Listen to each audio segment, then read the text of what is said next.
Semoga kalian semua selalu dalam keadaan sehat walafiat ya. Allahumma amin ya robbal alamin. Jumpa lagi di sini dengan Ustazah Iis. Hari ini kita kembali lagi akan belajar mata pelajaran pendidikan Al-Quran dan hadis. Nah, anak-anakku, pada kesempatan kali ini kita sudah masuk di bab 3, yaitu dengan judul memahami surah Al-Ikhlas. Nah, namun sebelum kita mulai pembelajaran hari ini, yuk kita mulai berdoa bersama-sama.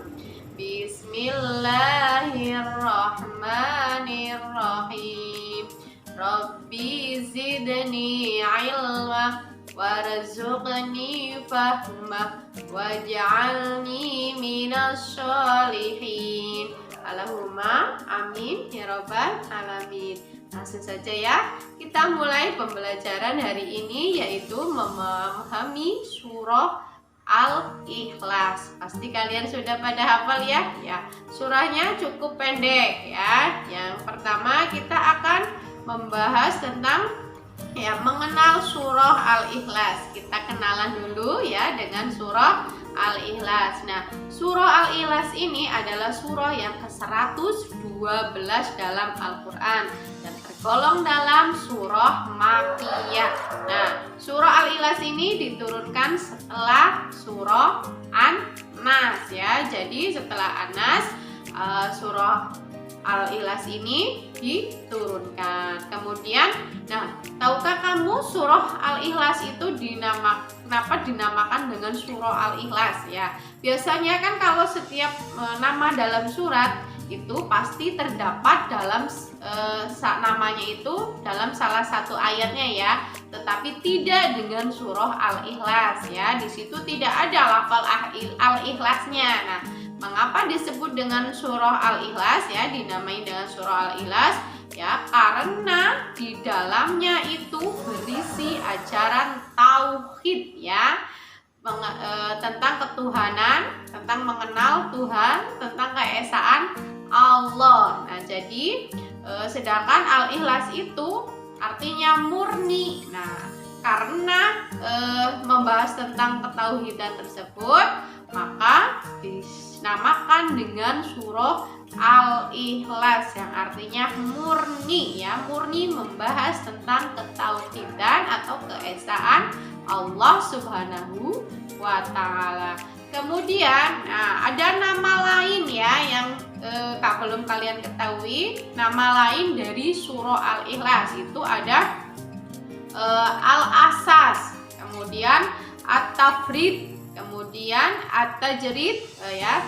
Kemudian yang sering kalian sebut yaitu surah Qul Huwallahu Ahad gitu ya. Nah, itu nama lain juga. Kemudian nama lainnya juga itu surah At-Tauhid dan surah Al-Iman. Nah, itu nama-nama lain dari surah Al-Ikhlas ya. Kemudian surah Al-Ikhlas itu juga disebut dengan surah sepertiganya Al-Quran ya. Mengapa demikian? Karena dalam surah Al-Ikhlas itu memiliki tiga kandungan pokok ya, memuat 3 kandungan pokok yang ada dalam Al-Quran. Jadi disebut dengan sepertiganya dari Al-Quran. 3 itu apa aja? Yang pertama membahas tentang masalah hukum seperti halal haram ya, larangan, perintah ya, apa larangan Allah, apa perintah Allah ya, hukum halal dan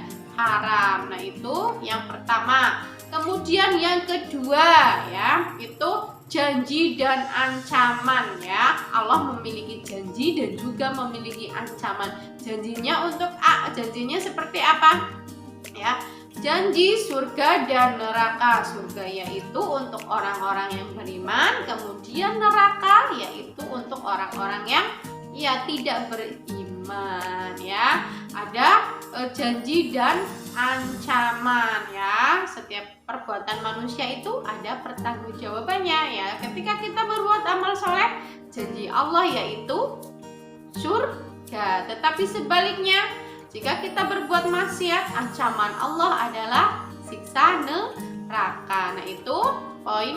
kedua. Kemudian yang ketiga yaitu tentang Allah Subhanahu wa taala, yaitu penjelasan tentang sifat dan namanya ya. Sifatnya yaitu kalau dalam surah Al-Ikhlas yaitu Al-Ahad yang artinya satu atau esa ya. Itu sedikit tentang surah Al-Ikhlas. Sudah kenalan ya. Nah, sekarang kita akan belajar melafalkan surah Al-Ikhlas bersama-sama. Pasti banyak yang sudah hafal ya. Yuk kita lafalkan secara bersama-sama. Bismillahirrahmanirrahim. Qul huwallahu ahad. Allahus samad. Lam yalid wa lam yulad. Walam yakul lahu kufuwan ahad.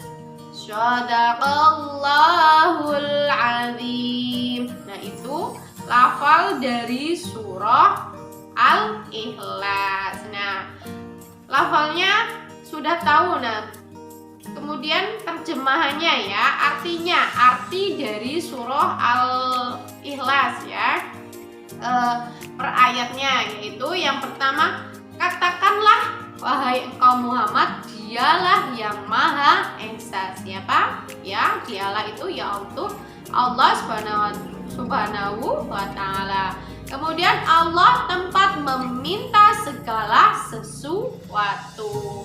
Allah tidak beranak dan tidak pula diperanakan ya. Allah tidak beranak, tidak pula diperanakan ya. Jadi tidak memiliki ayah atau ibu maupun tidak memiliki anak. Kemudian dan tidak ada yang setara dengan dia ya.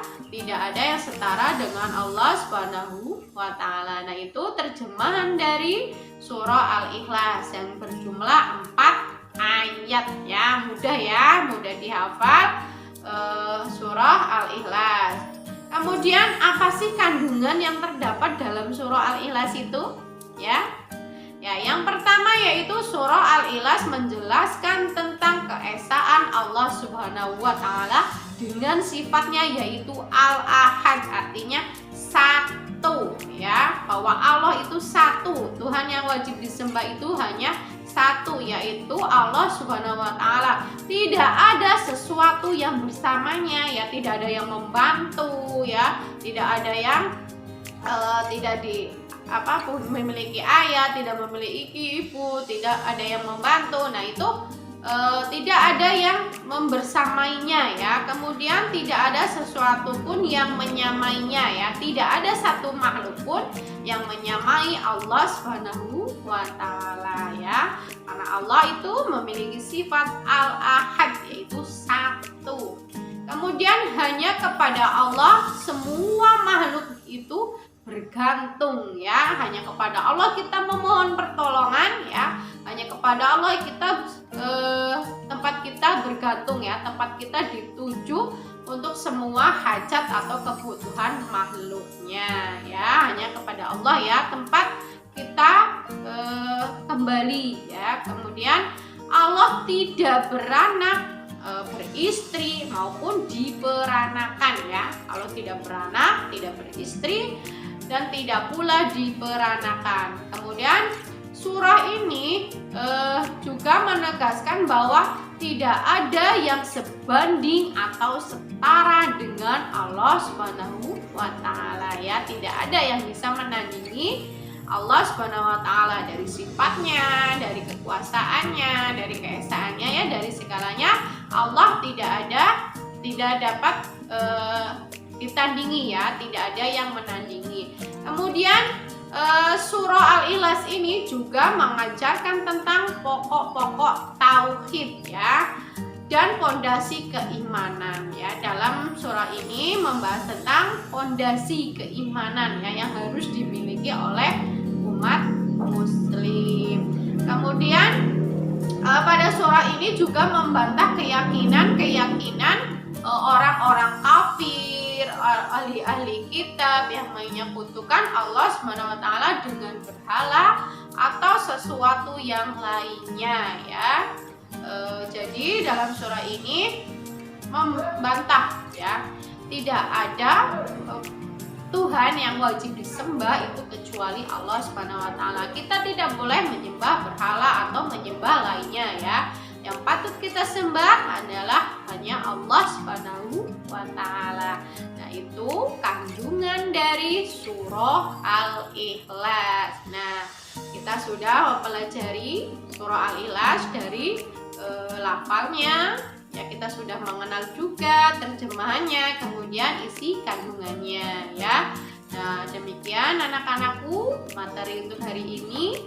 Semoga apa yang Ustazah sampaikan dapat bermanfaat untuk kita semua ya. Kurang lebihnya Ustazah mohon maaf. Wabillahi taufiq wal hidayah. Assalamualaikum warahmatullahi wabarakatuh.